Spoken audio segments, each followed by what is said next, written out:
мое име сакам да му заблагодарам на досегашниот председател за неговата успешна работа и за тимот, извршниот одбор досегашен. Овие предлози што ги слушнав, со внимание ги изслушав и да ви кажам, скоро истото мислење го имам и јас.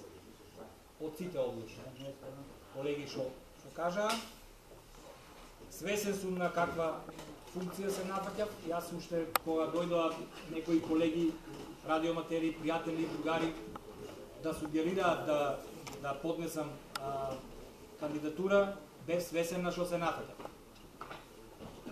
Но сите уназад председатели што ги паметам, имало некое недобро однесување од по едни наши пријатели, другари, членови, радиоматери.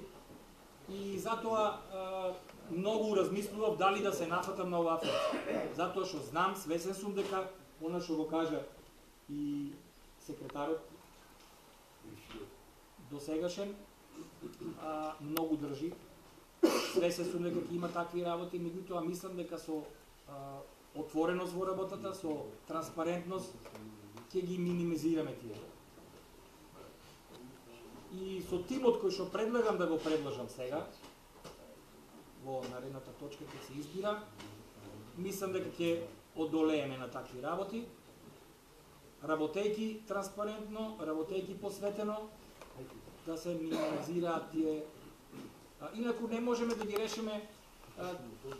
Членовите на радиоматерите се како едно општество во мало, има не секакви. Не можеме да затвориме уста на некој да зборува против или за, но мислам дека со нашата упорна работа барем ќе ги намалиме тие негативности доколку после. Да не преюдицирам сега, меѓутоа уназад сите председатели се судрувале со такви негативни коментари јавно и на интернет и така натаму, и да ви кажам најповеќе заради тоа размислував долго за мојата кандидатура.